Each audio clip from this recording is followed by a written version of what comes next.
Parce que des faits non encore jugés ne peuvent être présentés comme les avis, les positions ou les opinions des Burkinabés, nous nous retrouvons du lundi au vendredi à partir de 8h pour partager un regard critique et pluriel sur l'actualité à travers cette émission, le tribunal de l'actualité. C'est un rendez-vous, sont donc jugés les faits majeurs de l'actualité entre approbation et condamnation, confirmation, vérité et dénégation, parce que nul n'a le droit de condamner qui que ce soit ou quoi que ce soit sans un jugement conséquent. Bienvenue à tous et à toutes à cette émission.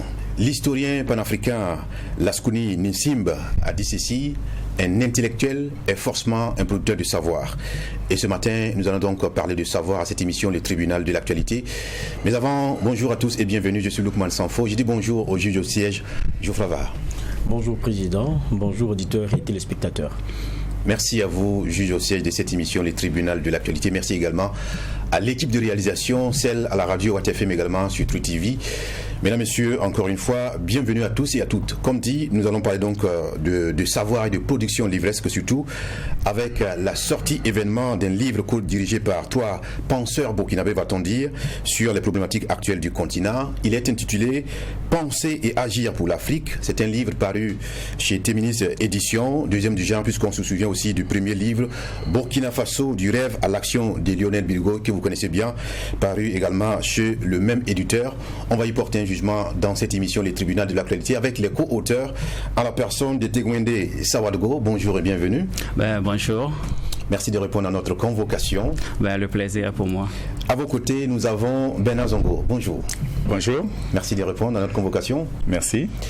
Alors, il y a un troisième co-auteur, Mamadi Kaboré. Lui, il n'est pas présent pour des raisons donc professionnelles, puisqu'il se trouve en tout cas à quelques milliers de kilomètres du Burkina Faso, mais ce n'est que partie remise.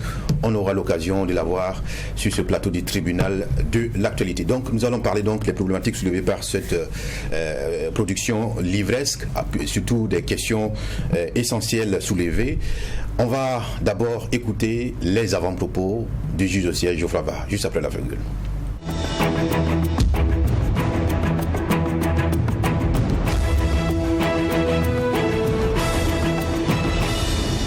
Merci encore une fois de votre fidélité au programme Le Tribunal de l'actualité. Geoffroy Var, nous sommes lundi. Qu'avez-vous à nous partager en cette matinée?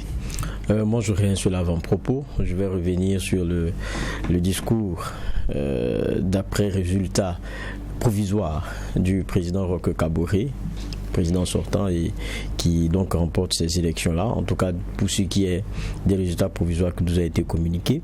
Et moi j'ai vu un discours qui est assez rassembleur, et puis il a défini et décliné les 4 points qui devraient être les plus importants pour les 5 années à venir, mais on conçoit que ça ne pouvait pas autre chose. Il y a la sécurité, la question de la réconciliation nationale, la question du développement et enfin la question de l'amélioration de la condition de vie des Burkinabés. C'est clair que il sera attendu sur tous ces pans-là. Sécurité parce que c'est vrai qu'on a vu comment le vote s'est fait. À la fin, on s'est réjoui de ce qu'on ait pu voter dans la majeure partie du Burkina Faso, mais dans un contexte sécuritaire qu'on connaît. Et il y avait par moments aussi des craintes dans certains lieux que le vote n'ait pas lieu du fait de menaces. Et je me rappelle encore des propos du président de la CENI qui se disait très heureux et satisfait de ce qu'on ait évité ces choses-là. Mais c'est le moment aussi de féliciter aussi les forces de l'ordre qui ont eu à s'impliquer pour que ça se fasse dans les conditions que nous savons. Mais c'est des défis qui sont importants, en tout cas qui attendent le président du Faso. La réconciliation nationale, on a vu comment lorsqu'il a abordé la question du retour de l'ancien président Blaise Compaoré, il a été très vite rattrapé parce que ses profondeurs lui ont dit qu'il ne faudrait pas donner dans la démagogie parce que vous avez toujours dit que tous ceux qui rentreront auront à répondre devant la justice. Donc il s'est très vite rattrapé, mais on sait que la question de Blaise Compaoré est une question encore essentielle.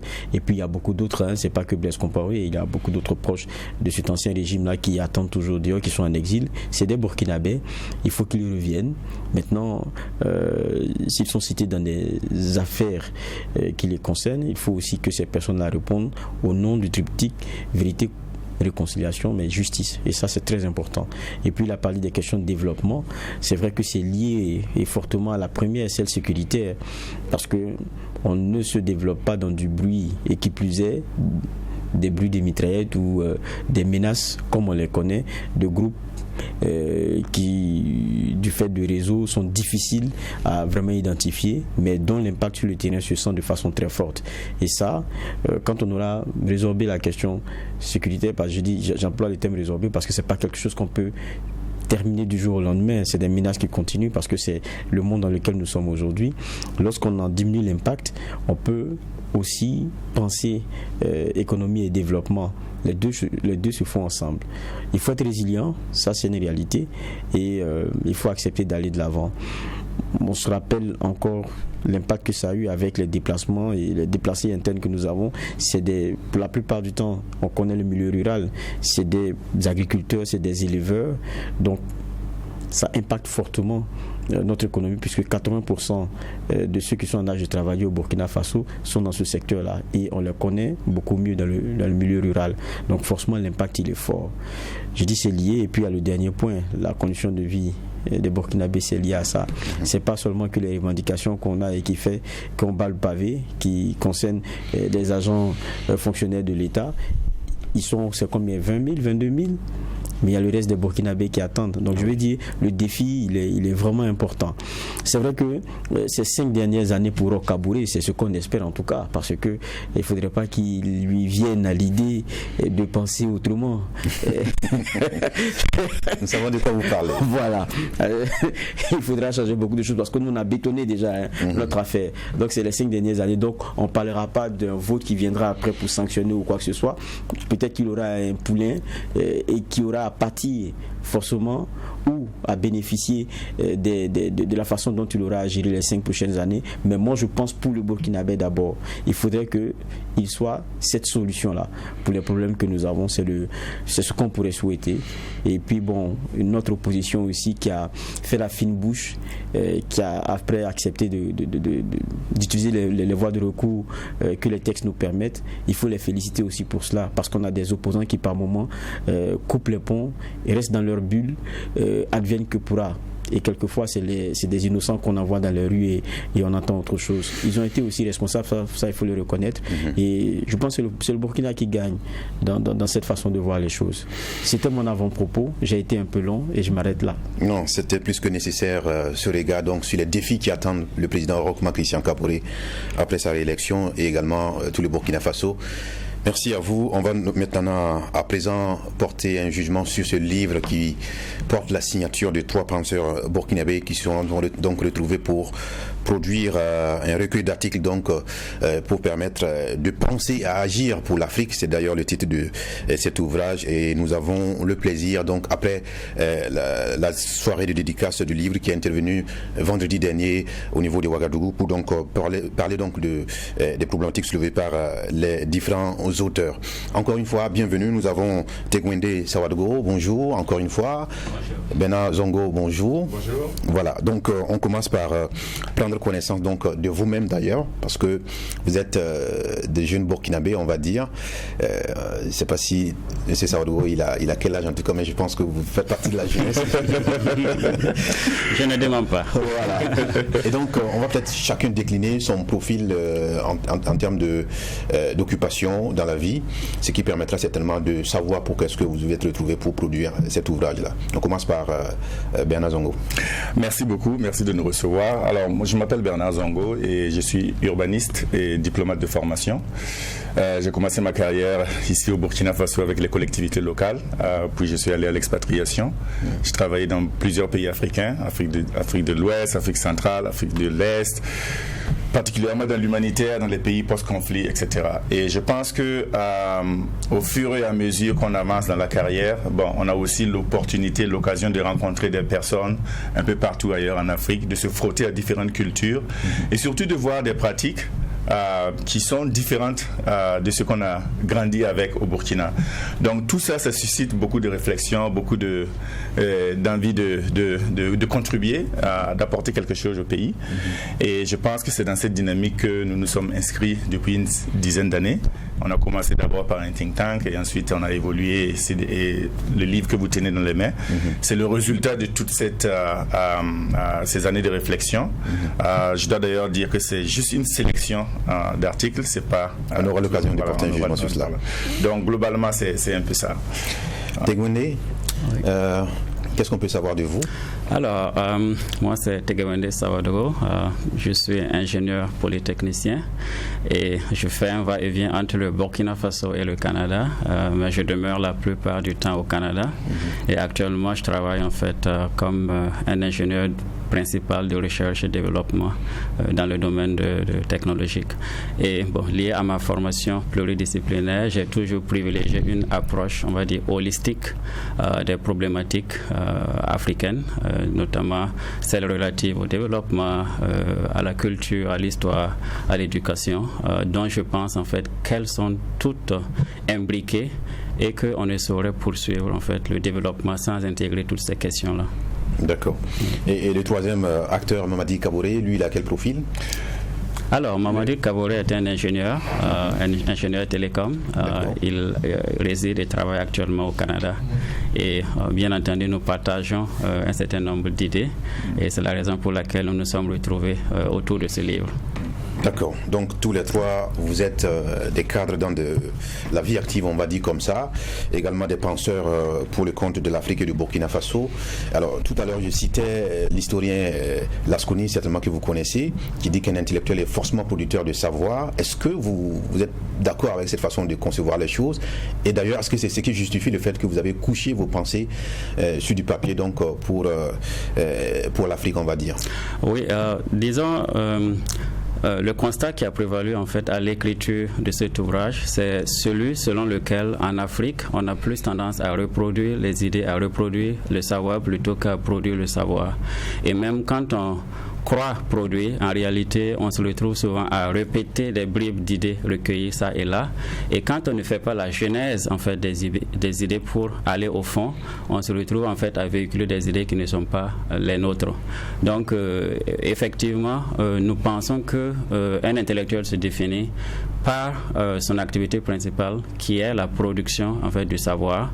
Mais ce n'est pas n'importe quel type de savoir, c'est plutôt un savoir qui est au service de l'influence de la dynamique en fait de la société et dont le mérite est jugé essentiellement par les pairs plutôt que par une méthode rigoureusement établie. En fait, on compare ici l'activité de l'intellectuel à l'activité par exemple du scientifique qui lui produit du savoir, mais c'est un savoir fait, disons dans le cadre d'une méthode établie. Et bien évidemment, ce qu'il faut ajouter à cela, c'est que tout cela, c'est dû au fait que nous avons un système éducatif qui fait en sorte que, au sortir de ce parcours-là, nous sommes le seul peuple d'ailleurs au monde qui, au terme de notre parcours académique, on connaît tout des autres peuples du monde, mais rien sur nous-mêmes. Vous parlez de l'Africain. C'est ça. Okay. Et du coup, dans ces conditions-là, ça devient difficile d'être dans une posture de production du savoir. On s'installe dans une posture de reproduction du savoir, ce que Joseph Kizerbo appelle des perroquets de l'histoire. Et nous ne font que répéter ce qu'ils ont. C'est ça. Ils ne font que répéter ce que les autres ont déjà produit. Et du coup, pour l'Afrique, en termes d'enjeux de développement, c'est la maîtrise de l'agenda qui définit l'agenda de développement. Si vous voyez, la plupart du temps, moi j'ai l'habitude de dire, il suffit que demain matin, une organisation internationale vienne au Burkina Faso ou en Afrique avec un projet ou un programme de 100 milliards de dollars pour un programme de préservation des marguillards.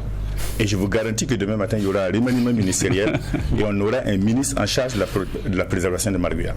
Ceci pour dire que on est toujours à l'arrière dans la définition des dynamiques et des idées de développement.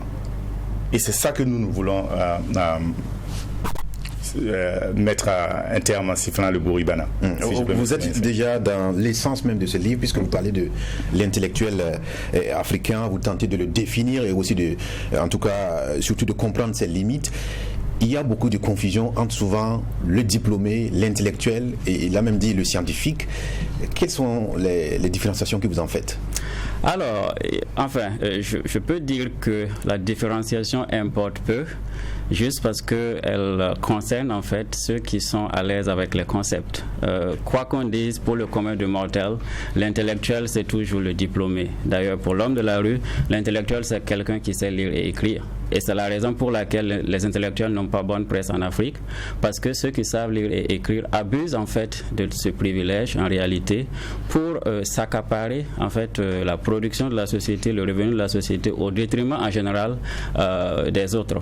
Mais conceptuellement, comme on dit, une définition acceptable de notre point de vue de l'intellectuel, c'est celle en fait de l'américain Thomas Sowell, qui définit l'intellectuel en fait comme une personne dont l'activité principale est la production du savoir dans le but d'influencer la dynamique d'une société et dont le mérite est jugé par ses pairs essentiellement plutôt que par une méthode établie.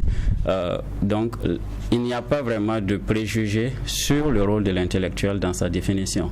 C'est-à-dire on ne peut pas penser que l'intellectuel, en fait, c'est un chevalier de la justice qui combat juste pour de bonnes causes, mais c'est juste quelqu'un qui produit des idées. Maintenant, on peut discuter, en fait, du rôle que l'intellectuel africain doit avoir pour la société africaine, et ça, on va dire, c'est une autre histoire. Et d'ailleurs, nous, on insiste beaucoup sur la production des idées parce que très souvent, généralement dans notre pays ou un peu partout en Afrique, les intellectuels ont tendance à mettre leur personne au devant plutôt que leurs idées. Et à ce moment, il devient difficile d'avoir un débat. Le culte de la personnalité. C'est ça. Parce qu'entre le culte de la personnalité et la production des idées, il n'y a qu'une mince lame de rasoir. Donc, nous voulons aller au-delà de là et proposer aux gens un prisme de lecture qui propose qu'on mette les idées sur la table pour qu'on en débatte.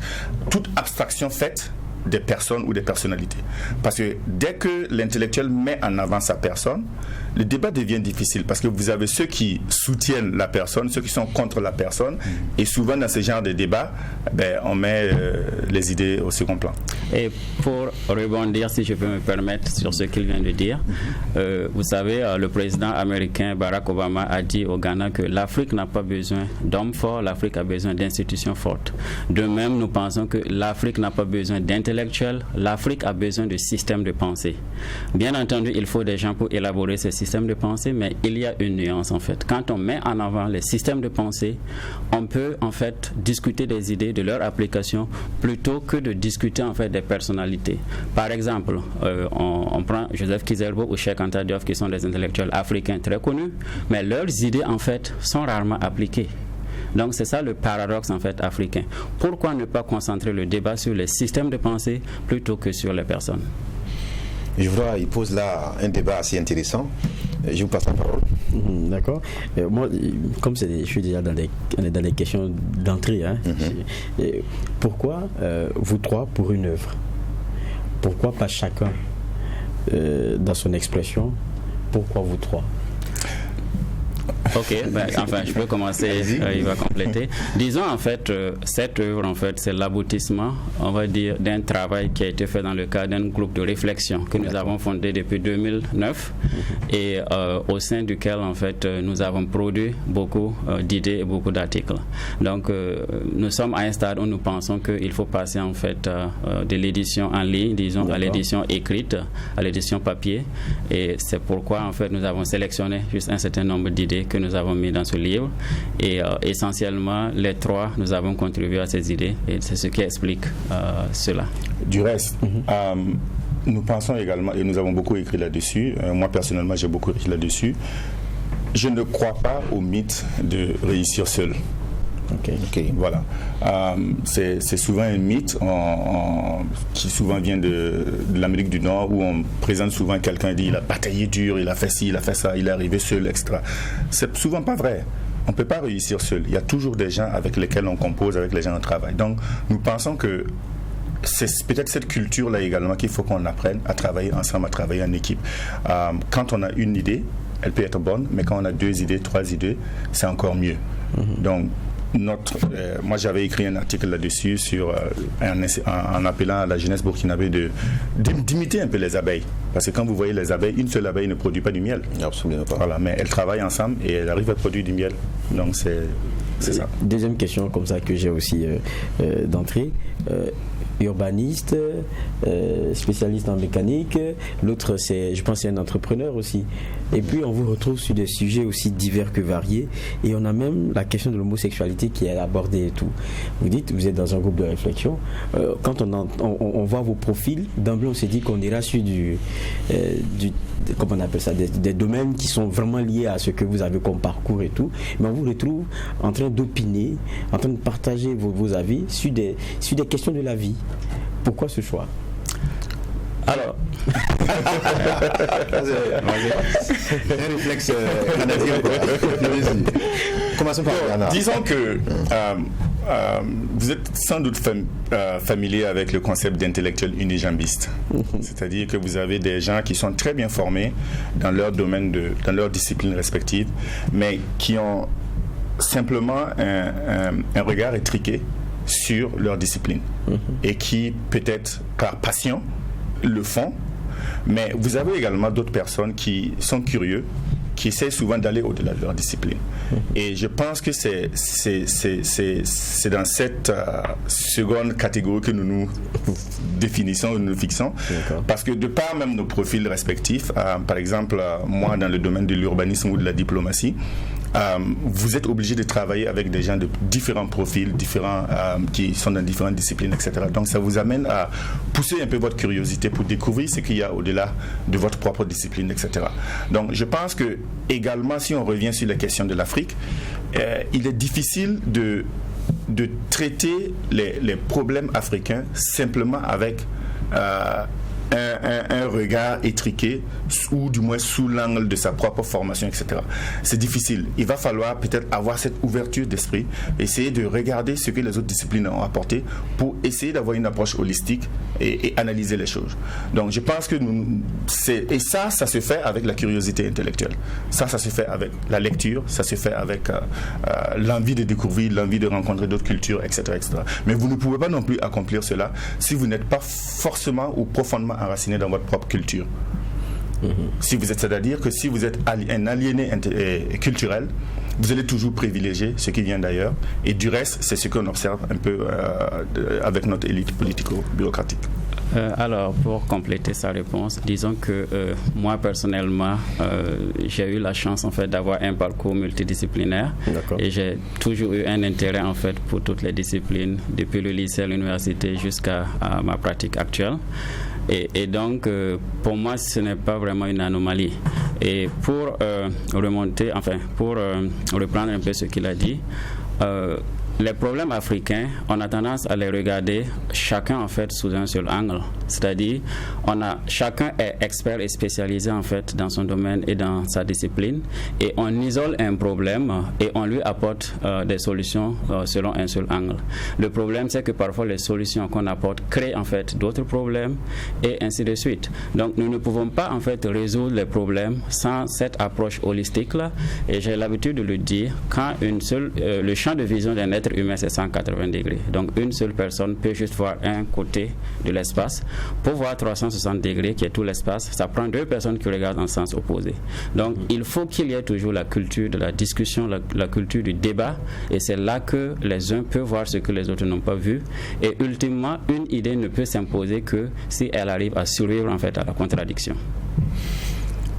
Ce qui est un exercice que nous faisons quotidiennement à trois. On va parler des différents points abordés dans ce livre. Tout à l'heure, vous parlez du peuple africain.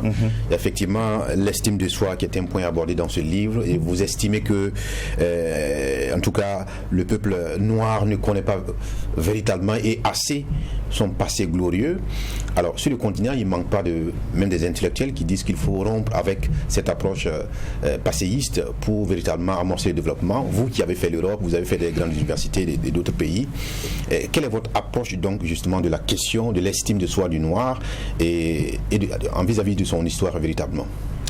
Alors, c'est tout là le débat, parce que dès qu'on approche la question de l'étude du passé, tout de suite, c'est un lever de bouclier. On vous traite, on dit que c'est un combat d'arrière-garde, qu'il faut rompre avec ça. Et je suis d'accord, il faut éviter, comme Joseph Kizerbo l'a dit, il faut éviter le piège du passé. Le passé pour le passé, ce n'est pas vraiment ce qu'il faut faire. Mais en même temps, ceux qui arrivent à mieux se projeter dans le futur, c'est ceux qui ont une pleine connaissance de leur conscience historique. C'est-à-dire qu'un peuple ou un individu ne peut pas se projeter vers le futur s'il n'a pas une conscience de d'où il vient, qui il est, la connaissance de soi, la connaissance de son environnement. Malheureusement, on est dans un système où beaucoup d'intellectuels africains veulent tout de suite aller à la modernité sans même définir c'est quoi la modernité. Ah oui. Et en s'appuyant sur les idées produites par la communauté internationale, par l'Europe, l'Occident, etc. Mais le problème, c'est que ceux-là même qui produisent ces idées sont ceux-là même qui investissent le plus dans l'étude de leur passé. Vous savez combien de livres ont été écrits sur Napoléon? Près de 300 000. Combien de livres ont été écrits sur Abraham Lincoln? Au moins 15 000. Au moins. Alors pourquoi nous, Africains, on ne serait pas capable d'investir et d'écrire sur notre passé? Voilà toute la problématique. Oui. Et pour répondre à votre question, disons que curieusement en Afrique, on a tendance en fait à épouser ce qu'on appelle la théorie de la génération spontanée en matière d'idées.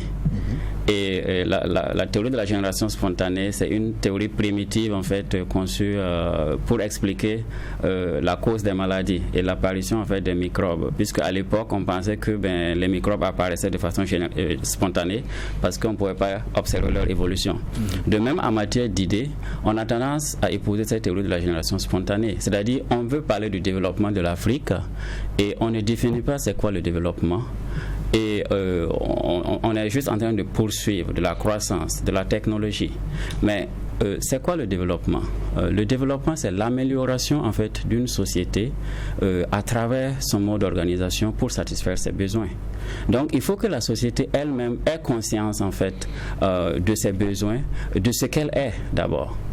Et on ne peut pas, par exemple, disons, poursuivre la technologie parce que de mon point de vue, la technologie, c'est comme construire une maison. Ultimement, il faut que quelqu'un habite dans la maison. Et donc, la technologie permet de répondre aux besoins d'un peuple, mais c'est le peuple, en fait, qui doit habiter la technologie. Et donc, il faut que le peuple s'interroge, qui je suis, quels sont mes besoins, etc. Le même téléphone que vous voyez n'est pas utilisé de la même façon par un Africain, par un Chinois, par un Arabe et par un Occidental. Et donc, on ne peut pas vraiment faire l'économie de la connaissance de soi quand on veut envisager le développement. On comprend à travers vos différents propos que le passé africain, il est important, il est même à tenir compte, mais en même temps, comme vous le dites, il faut éviter de ne pas tomber dans un piège. Il y a suffisamment de production livresque et même de recherche académique sur le passé africain. L'UNESCO en a produit, Kizalbo a écrit Histoire générale de l'Afrique, etc., etc. Est-ce que à cette étape de notre évolution, il n'est pas important de considérer cela pour amorcer le développement, plutôt qu'à chercher encore à fuir des aspects qui, véritablement, pour certains, ne nous donnent pas encore le moyen d'actionner et d'attraper les autres sur le point du développement, parce qu'il y a d'autres qui disent qu'en Afrique, on aime tout le temps dire on va réfléchir, on va réfléchir, on va réfléchir. On n'est jamais dans l'action, on est tout dans la réflexion. Ou bien on est dans la volonté de réfléchir d'ailleurs. Oui, disons par rapport justement à l'histoire et au piège en fait de s'enfermer dans le passé. C'est comme il y a beaucoup d'intellectuels l'ont dit, y compris Cheikh Anta Diop, un peuple en fait ne peut pas progresser sans une continuité historique. Et ce qu'on appelle la continuité historique, c'est quoi? C'est-à-dire que tous les peuples cherchent à restaurer en fait une gloire passée. Vous prenez la France, elle cherche à restaurer une gloire passée. Les Américains, les Chinois cherchent à restaurer une gloire qui date de 3000 ans. Et donc, quand vous n'avez pas une gloire, quand vous n'avez pas un sentiment de gloire à restaurer, vous manquez en fait du désir collectif d'aller à la conquête de l'avenir. C'est dans ce sens que l'histoire est importante. Maintenant, pour revenir spécifiquement à ce que vous dites, effectivement, en Afrique, on peut même produire une connaissance historique. Le problème, c'est que cette connaissance, en fait, ne devient pas opérationnelle. Exactement. Et c'est ça le problème. Ouais. Donc, ce n'est pas juste un problème de production ou de connaissance du passé, c'est l'intégration, en fait, de ce passé, disons, dans notre façon de vivre, dans notre façon, en fait, d'aller vers l'avenir. Et surtout dans le système éducatif. OK. Parce que ça ne sert à rien de produire du savoir sur votre passé si les résultats de ces recherches-là ne sont pas inclus dans le système éducatif. Qui écrit le livre d'histoire aujourd'hui? l'histoire qu'on enseigne aux élèves du primaire, du secondaire, qui écrit ces livres d'histoire? Est-ce que nous n'avons pas suffisamment d'intellectuels, de savants, de gens qui sont capables de contribuer à l'écriture de notre propre histoire pour enseigner à nos enfants? Et encore beaucoup plus important, c'est la question de la sécurité. Quand vous prenez, par exemple, quand vous regardez un peu l'évolution des différents peuples sur le globe, prenez par exemple la Corée. Vous savez que je ne défends pas le fait que la Corée est en train de chercher à s'armer sur le plan nucléaire, mais on peut chercher à comprendre. Parce que pendant la guerre de Corée, les Alliés ont largué plus de bombes sur la Corée que durant toute la Seconde Guerre mondiale. Et les Coréens ont observé une chose importante. Ils ont compris qu'un pays qui a la puissance nucléaire, les Occidentaux ou les Américains ne l'attaquent jamais. Donc qu'est-ce qu'ils ont dit? Ils ont décidé à partir de ce moment qu'ils vont chercher à acquérir l'arme nucléaire pour éviter que ce qui s'est passé durant la guerre de Corée ne se reproduise plus. Mais prenez les Africains. Nous avons connu 4 siècles d'esclavage. Nous avons connu 1 siècle de colonisation. Mais qu'est-ce qu'on en fait? On continue d'avoir des esclaves en Libye, en Qu'est-ce qu'on en fait? Oui, et même pour rebondir sur ce qu'il a dit, est-ce que nous avons tiré en fait leçon de cette page de l'histoire? C'est ça. C'est-à-dire l'esclavage, la colonisation ne nous empêche pas d'avoir des relations avec ceux qui étaient responsables de cette réalité. Vous prenez le Vietnam. Le Vietnam a connu une guerre terrible contre les États-Unis. Mais actuellement, il y a comme un rapprochement entre les États-Unis et le Vietnam parce qu'ils sont dans une situation d'intérêt commun. Voilà. Mais vous prenez les Africains. Vous avez vécu la colonisation, vous avez vécu l'esclavage. Et aujourd'hui, vous déférez encore, c'est-à-dire à ceux qui ont peut-être été responsables de cette pratique, le rôle en fait de penser votre avenir. C'est absurde. On peut avoir des relations avec tout le monde entier, c'est pas ça le problème, mais il faut que nous soyons au devant, c'est-à-dire de la définition de nos intérêts et au devant justement de la définition de notre objectif dans ces relations-là. Non, mais ce qu'on dit là, c'est intéressant. Mais il y a même une question que vous posez, quel est le rôle de l'intellectuel? Est-ce que, quand on écoute, c'est parce que ceux qui sont l'élite, parce que c'est ça aussi, hein, aller de l'avant, il y en a qui ont défini cela comme étant une partie de groupe qui se détache et qui tire les autres. Je crois que c'est le rôle de l'intellectuel. Mais on a l'impression, d'abord, que malgré qu'on soit allé dans de bonnes universités et qu'on revienne et qu'on ait de la matière pour travailler et se raconter nous-mêmes, on laisse les gens continuer de nous raconter ce que nous avons été. Et on laisse encore dans les systèmes éducatifs nos enfants continuer d'apprendre ce que les autres sont et découvrir après ce qu'ils ont été. Je me rappelle que quand je disais, vous avez parlé des PI et d'un certain nombre d'éléments qui dans le subconscient de l'Africain n'est pas venu de lui. C'est ça. Tout à fait. N'est pas venu de lui. C'est notre échec. L'échec des intellectuels, ou bien c'est que ça n'intéresse pas aussi l'Africain de savoir ce qu'il a été, ce qu'il est. Oui, je pense que c'est là où l'éducation joue un rôle fondamental. Joseph Kizerbo a toujours lutté pour qu'on noie l'école africaine dans son environnement. Je vous ai dit ici que nous sommes le seul peuple au monde où à la fin de notre parcours académique, nous connaissons tous les autres peuples, mais rien sur nous-mêmes. Mais quand vous êtes dans une dynamique où vous ne connaissez pas votre propre culture, vous ne connaissez pas qui vous êtes, observez bien au Burkina Faso ou même en Afrique, on a tendance à apprécier, à valoriser ce qui vient de l'extérieur. Ça a un fondement. C'est parce que psychologiquement, nous sommes aliénés sur le plan culturel. Vous voyez? Et ça fait que l'élite politico-bureaucratique est plus ou moins coupée de son peuple par le processus de la formation, justement. C'est-à-dire qu'on arrive à accumuler des diplômes et le diplôme devient le point d'achèvement de notre différenciation avec les gens qui sont restés au village côte à côte. Et du coup, on est attelé à un système international qui est très dynamique dans la production des idées et notre élite tire son compte dans ce système-là. Du coup, il n'y a plus de gens qui sont assez aguerris pour produire du savoir et pour qu'on puisse discuter d'égal à égal avec ceux qui viennent nous proposer des idées de développement, etc. etc.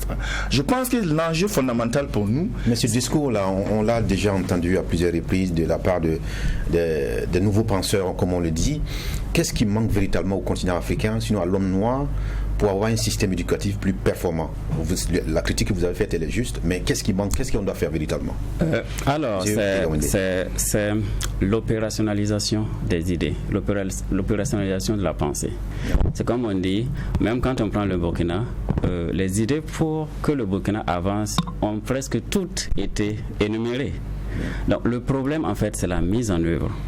Et le problème de la mise en œuvre aussi se heurte en fait à un obstacle qui est en fait celui de la distinction entre l'élite et le peuple. C'est-à-dire on peut parler en fait de fracture, d'abysse en fait entre l'élite et le peuple. Et ça remonte en fait à la colonisation, parce que la colonisation a voulu faire que l'Africain ait honte en fait de sa culture pour pouvoir en fait pour qu'il absorbe mieux la culture en fait coloniale.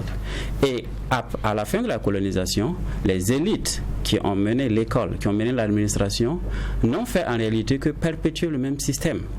C'est-à-dire, cette élite en fait utilisait le fait qu'elle parlait la langue étrangère occidentale, qu'elle avait en fait le système administratif entre les mains pour justement concentrer les privilèges et laisser le peuple à l'abandon. Par comparaison à d'autres peuples, prenez l'exemple de l'Algérie. Ce n'est pas pour rien que l'Algérie a rétabli l'arabe en fait comme langue d'éducation. C'était en fait pour rétablir le lien entre l'élite et le peuple. Au Burkina Faso, vous avez genre 5 à 10% des gens qui parlent le français et pourtant tout est pensé et conçu en fonction de ces gens-là. Moi, en tant qu'ingénieur, quand on me demande de résoudre un problème, en réalité, j'ai tendance à négliger le 5% et à me concentrer sur le 95%. Au Burkina ou en Afrique, on fait l'inverse. C'est-à-dire la loi, la démocratie, les élections. Et ce n'est pas pour rien si les intellectuels sont plus ou moins choqués par rapport aux résultats de ces élections, parce qu'ils ne se sont jamais posé la question de savoir est-ce que le système électoral qu'ils mettent en place, est-ce que ça cadre avec la réalité sociale et culturelle du peuple en question? Est-ce que l'acte de vote que les gens posent, est-ce qu'ils l'associent vraiment à eux, leur définition conceptuelle de la démocratie et du vote?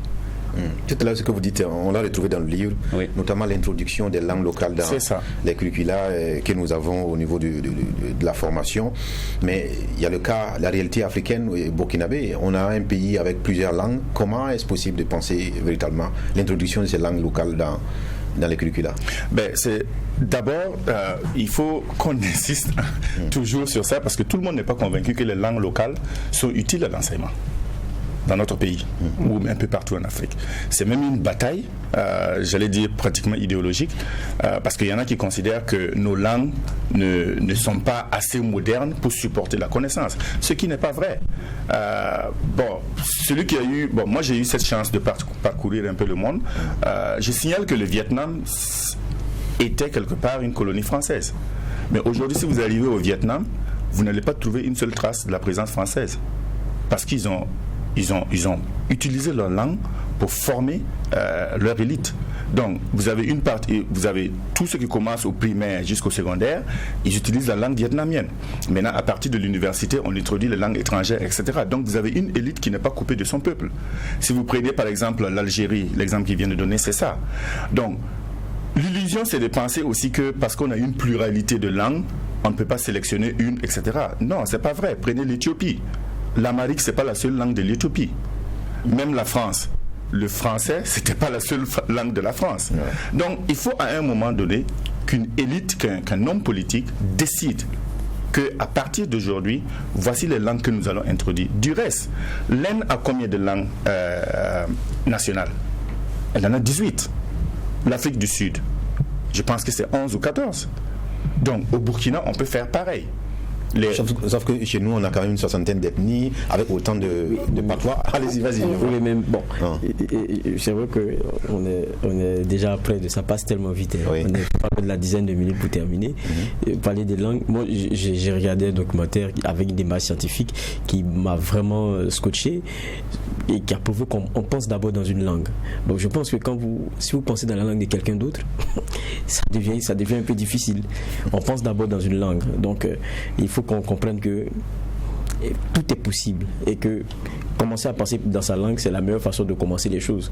Mais moi j'ai un autre point sur lequel je voulais revenir, notamment dans ce document-là. Il y a une question. Tout dans la colonisation a-t-il été mauvais? C'est-à-dire la formulation même de la question, ça interpelle dans la lecture que vous allez faire. C'est-à-dire que vous dites, vous allez chercher point par point ce qui pourrait être bon ou ce qui ne l'est pas. Parce que la vérité, c'est que quand on fait souvent l'argumentaire, on vous sort et ça vous le sortez ici, on se dit, bon écoutez, si il n'était pas venu, est-ce qu'on aurait des voitures, vous avez repris ça est-ce qu'on aurait des voitures à Ouagadougou, est-ce qu'on aurait ceci, est-ce qu'on aurait cela? Mais c'est vrai, c'est quelquefois aussi l'argumentaire simple qu'on vous envoie. Et vous dites, il ne faut pas faire l'amalgame. Et vous commencez avec un discours qui est celui de Macron, vous rappelez après celui de Sarkozy, comme pour dire que ils restent tous dans la même ligne, même si par moment on pense qu'il y a un qui est bien meilleur que l'autre, mais ça reste pareil. On parle d'une Afrique et d'une relation douloureuse par moment, heureuse par moment, mais vous faites quel constat à la fin? Oui, le problème c'est toujours ça, c'est-à-dire qu'on a une élite qui, parce qu'elle ne connaît pas son histoire, accepte ce qu'on lui dit. Alors que tous les peuples de la Terre lisent le monde en fonction de leurs intérêts. C'est ça. Les Occidentaux lisent le monde en fonction de leurs intérêts. Et il ne faut pas leur en vouloir. Les Africains devraient également lire le monde en fonction de leurs intérêts. Et quand on parle de la colonisation, chez les Français qui ont eu un empire colonial, ils ont tendance à vouloir défendre la ligne que tout n'a pas été mauvais parce que grâce à la colonisation, on a eu des hôpitaux, on a eu des routes, etc. etc. C'est comme quand vous... je m'excuse d'utiliser ces termes sur votre plateau. C'est comme quelqu'un qui viole une femme qui a eu un enfant, on l'attrape et il dit madame, il ne faut pas vous plaindre parce qu'au moins vous avez eu un enfant. Est-ce que la dame ne pouvait pas avoir un enfant sans passer par l'acte du viol? C'est possible. On a des pays qui n'ont pas été colonisés, mais ils sont à la pointe de la technologie comparé à des pays qui ont été colonisés. Prenez l'Éthiopie. L'Éthiopie n'a pas été colonisée. Mais aujourd'hui, l'Éthiopie se distingue sur le plan technologique en Afrique. Vous prenez le Botswana n'a pas été colonisé. Mais c'est le pays africain qui, durant les 4 dernières décennies, a un taux de croissance pratiquement de 2 chiffres et qui a pratiquement résolu la question des Natural Resource Curse. Donc c'est pour dire qu'il faut aller au-delà des arguments simplistes pour examiner vraiment la profondeur de l'histoire. Il n'y a pas de colonisation innocente, il n'y a pas de colonisation démocratique. Et vous dites pour défendre la colonisation, ce n'est guère défendre l'isolement de l'Afrique. Exactement. Disons, c'est un résumé de ce qu'il vient de dire. Et par ailleurs, le titre de l'article est ironique en réalité. On l'a compris. Okay. J'ai dit c'est pour ça que le titre est très intéressant. Exactement. Et ce que nous disons, c'est-à-dire, il y a beaucoup de gens qui vous disent, ok, si on n'était pas colonisé, peut-être qu'on serait en fait au village et puis on n'aurait pas de ville, on n'aurait pas en fait d'infrastructure. Et nous disons non. Quand il y a une relation entre deux peuples, il y a forcément un bénéfice. Il y a eu un bénéfice pour l'Afrique, il y a eu un bénéfice pour l'Europe et pour l'Occident. Mais ces bénéfices peuvent en fait intervenir dans le cadre d'une autre relation qu'une relation coloniale. Alors, on parle toujours du développement de l'Afrique. Dans le bouquin, on voit que vous esquissez en tout cas la nouvelle Afrique dont on rêve tous, mais encore cette Afrique-là est une Afrique de boom démographique. Il y en a qui trouvent que c'est un boulet au pied donc de développement, il y a d'autres qui estiment que c'est une force, ça peut être un marché et tout. Quelle est votre approche de la question? L'Afrique a la population nécessaire pour son développement, ou bien l'Afrique devrait reconsidérer cette façon donc de se comporter aussi en termes de démographie? Oui, alors disons que dans ce livre en fait nous démontons le mythe de la surpopulation de l'Afrique, parce que à entendre en fait la plupart des médias internationaux, l'Afrique serait surpeuplée. Quand on examine les chiffres, ce n'est pas le cas. L'Afrique a une densité à peu près une quarantaine d'habitants au kilomètre carré, par comparaison à l'Inde qui est probablement dans les 300 ou 400 habitants au kilomètre carré, ou même par comparaison à l'Europe. Donc l'Afrique n'est pas surpeuplée. Maintenant, ce qui est vrai, c'est que l'Afrique connaît une forte croissance démographique. Mais cette croissance-là, elle est en train de ralentir. Et ce que nous disons, c'est qu'on n'a même pas besoin d'une intervention particulière pour que cette croissance ralentisse et tende vers une situation d'équilibre. Et nous disons aussi, la population, ce n'est pas un fardeau. C'est-à-dire, beaucoup de gens pensent le développement en termes de manne financière, déversée de l'extérieur, en fait, qu'on va distribuer à travers des infrastructures, à travers des marchés, à travers des salaires, etc. Mais non, le développement, c'est la population qui est à l'origine, en fait, du développement. Les emplois ne sont pas créés, en fait, par des entités extérieures, et si bien que quand la population est faible, on en a pour tout le monde. C'est pas comme ça. C'est la population qui crée les emplois. Et d'ailleurs, ce n'est pas un accident si les gens, en fait, migrent des campagnes vers les villes où on a une densité de population. C'est parce que, justement, c'est quoi un emploi? C'est quoi un travail? C'est simplement un service qu'on rend à une autre personne et en retour, on bénéficie de son service à lui. Seulement, le service n'est pas rendu à une seule et même personne, c'est rendu à un nombre diffus, en fait, de personnes dans la société. Et plus les gens sont nombreux, plus les gens sont concentrés, plus il y a un besoin de services et plus il y a des emplois. Et donc, ce que nous disons, la population, ce n'est pas un fardeau. La population et la jeunesse de la population africaine est plutôt une opportunité. Et on devrait arrêter de croire que le développement, c'est une manne financière qu'on déverse et qu'on doit distribuer, et que par conséquent, moins nombreux nous sommes, plus il y en aura pour tout le monde. Non, il faut changer de paradigme. Mais justement, est-ce que c'est pas le contexte que nous avons nous-mêmes créé dans notre forme de gestion qui c'est pas ce contexte-là qui fait qu'il y a le concept de surpopulation. Parce que quand on dit le sur, c'est ce qui est de trop, et donc on ne peut pas gérer. Alors qu'un homme, c'est une bouche, mais c'est d'abord deux bras. Oui, mais... C'est d'abord deux bras. mais je vous donne un exemple simple. Quand vous prenez la Grande-Bretagne, la Grande-Bretagne a pratiquement la même superficie que le Burkina Faso. N'est-ce pas? Mais la population de la Grande-Bretagne, c'est 3 fois plus que celle du Burkina Faso. Est-ce que vous entendez déjà la presse internationale dire que la Grande-Bretagne est surpeuplée? Non, ce que je veux dire... Non, ce que je veux dire... Ce que moi je veux dire, c'est que j'ai dit un homme, c'est une bouche, mais c'est d'abord deux bras. Oui. Okay. Donc, le nombre ne devrait pas être un problème, puisque c'est décupler les moyens de production. Et une bouche, c'est une commande. En réalité, derrière cette problématique, il y a des enjeux. Il y a d'autres enjeux que malheureusement notre élite, ou du moins certains n'arrivent pas à déceler. Il y a d'abord des enjeux de mode de vie. Parce que si l'Europe, quand vous prenez l'Europe, l'Occident d'une manière générale, elle représente pratiquement le tiers ou le quart de l'humanité, mais elle consomme pratiquement la moitié des énergies fossiles. Donc, si l'Inde, l'Afrique et le reste du monde adoptent le même mode de vie que l'Europe ou l'Occident en général, il nous faudrait pratiquement 7 planètes pour supporter cette même façon de vivre. Donc, face à la question de la surpopulation, vous avez 2 choix. Le premier, c'est d'ajuster votre niveau de ressources à la population que vous avez. Et le second, c'est d'ajuster votre population aux ressources que vous avez.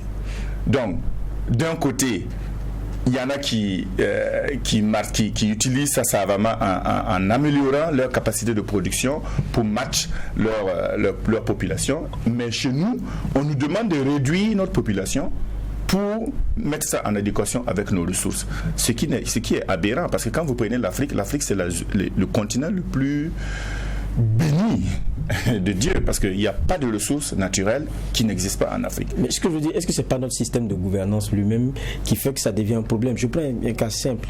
Comment est-ce qu'une jeunesse peut devenir un problème dans un pays parce qu'on a un taux de chômage qui est élevé et qu'on a un taux de criminalité qui commence à grimper, parce que c'est des gens qui doivent manger, c'est des gens qui doivent s'occuper d'eux. En fait, on a fait d'une force un boulet. Oui, je comprends en fait ce que vous dites, et il y a aussi même l'aspect éducation, c'est-à-dire il faut construire par exemple plus d'écoles pour accommoder plus d'enfants. effectivement, si on voit le problème sous cet angle, c'est un boulet. Mais c'est parce que nous n'avons pas en fait la démarche qu'il faut en termes de développement. Vous savez, on se plaint au Burkina qu'on a des écoles sous période, etc.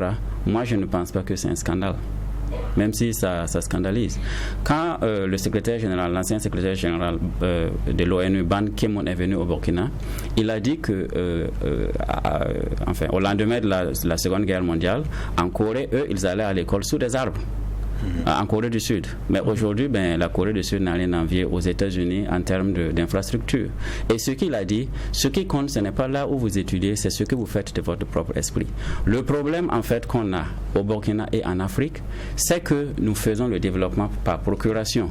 Nous voulons que quelqu'un d'autre en fait construise les infrastructures, que quelqu'un d'autre vienne construire les belles infrastructures dans lesquelles nous allons vivre, ou que créer les conditions pour que nous allions en fait travailler dans des bureaux climatisés, etc. Au lieu de partir en fait de la base, en fait, un être humain, c'est-à-dire c'est à partir de la terre qu'il faut transformer en fait pour construire tous les bâtiments et tous les buildings en fait que l'on désire. Et si on avait cette perspective, les paysans qui font des enfants, les enfants ne dorment pas dehors. Ils dorment dans des maisons. Pourquoi est-ce qu'on ne pourrait pas avoir des maisons pour enseigner?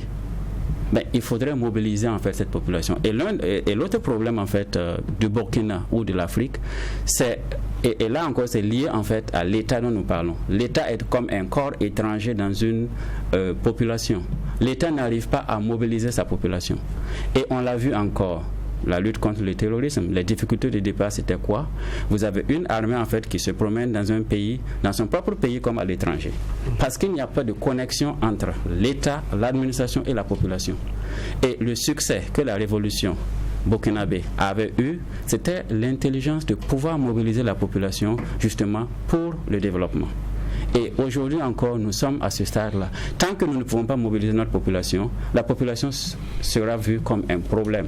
Alors qu'il faut trouver simplement une intelligence pour amener cette population justement à ajouter de la terre à la terre, de la pierre à la pierre, comme pour pouvoir se développer. D'accord. Vraiment, c'est très intéressant. Il nous reste à peine 5 minutes à passer ensemble. Okay. Je vais aborder un autre aspect parce que vous faites un peu de l'anthropologie, de la sociologie. Dans le livre, vous abordez la question de l'homosexualité et vous la présentez comme une dictature comportementale que nos sociétés doivent affronter. Quelle est votre, justement, approche de ce phénomène de l'homosexualité qui est devenu une réalité que connaissent en tout cas nos sociétés aujourd'hui? Alors, d'abord, avant que peut-être mon co-auteur revienne en détail sur ces questions pour l'Afrique, moi je vais regarder simplement ce qui se passe au niveau international. Vous savez que... Est-ce que vous m'avez entendu? Oui, j'ai compris. Vous savez que généralement, comme nous ne sommes pas au devant de la production des idées, nous avons tendance à recevoir ce qui vient d'ailleurs. Et au jour d'aujourd'hui, l'Occident a pratiquement résolu, ou du moins est venu à bout du débat interne sur la question de l'homosexualité. L'homosexualité était condamnée en Occident, pratiquement dans tous les pays occidentaux. Si vous prenez les États-Unis, par exemple, actuellement, c'est 50 États. Tous les 50 États n'ont pas aboli les lois punitives sur l'homosexualité. Mais globalement, ils ont réussi à avoir un consensus au niveau fédéral. Barack Obama avait même pris une loi qui permettait aux homosexuels d'avoir un certain nombre de droits, etc. Donc, du coup, la prochaine étape pour l'Occident, parce que l'Occident, ce qui se passe chez elle a tendance à dire que c'est universel. Donc la prochaine étape maintenant, c'est chez nous que ça va venir. Donc, si ce n'est déjà là. Bientôt, l'aide publique au développement va être liée à l'acceptation ou pas des droits sur les questions. Ça, ils l'ont déjà dit, ils l'ont déjà menacé. Maintenant, est-ce que nous allons rester là sans avoir un débat interne en Afrique sur cette question, oui ou non? Et je pense que c'est là où il faut qu'on ait le courage de s'asseoir, de se regarder ensemble et de discuter de la question. Et c'est ce que nous avons essayé de faire dans l'article, dans le chapitre, sans parti pris, mais analyser froidement la situation et voir ce qu'il y a lieu de faire pour cette question de l'homosexualité. Mais vous partez de la Russie et d'un genre de boycott qui a été orchestré. par rapport à ses positions sur la question. Vous rappelez que le Nigeria et puis je pense c'est l'Ouganda, non? Oui, ce sont les deux pays qui sont très clairs là-dessus. Forcément, vous attirez les foudres, mais on a à côté aussi pas loin, il y a le Sénégal qui a abordé aussi la question parce que c'est un pays à 95% musulmans. Il y a d'autres pays qui sont un peu gênés. Je pense que chez nous, lorsqu'on révisitait nos textes, il y a certains qui ont voulu qu'on dise que c'est le mariage entre un homme et une femme. Même quand le débat est arrivé à ce stade-là, on a vu que ça a commencé à agresser des dents. Les gens ils ont l'impression de marcher comme sur des œufs. Parce que ils se disent que demain on va aller encore tendre la main si on ne fait pas. Voilà. Est-ce que c'est pas... Il y a une réalité sociale, culturelle, qui fait que les gens sont tranchés là-dessus. Mais on a une élite qui le voit, qui n'est pas claire, parce qu'elle voit intérêt, elle se dit, mieux vaut ne rien dire que d'afficher quelque chose et puis ça va te créer des problèmes. C'est ça. Alors que le débat, le poser, c'est les obliger à se positionner. Ouais. Mais quand on prend le cas par exemple burkinabé, pour vous, le positionnement doit se faire comment? Regardez ce que nous avons comme réalité ici. En une minute, hein. Allez-y, rapidement. Ok, enfin, disons que c'est une question sociologique et il n'appartient pas à un seul individu de trancher. Donc c'est un débat de société. Mais nous fournissons en fait les arguments dans un sens ou dans l'autre en fait à considérer en fait pour trancher.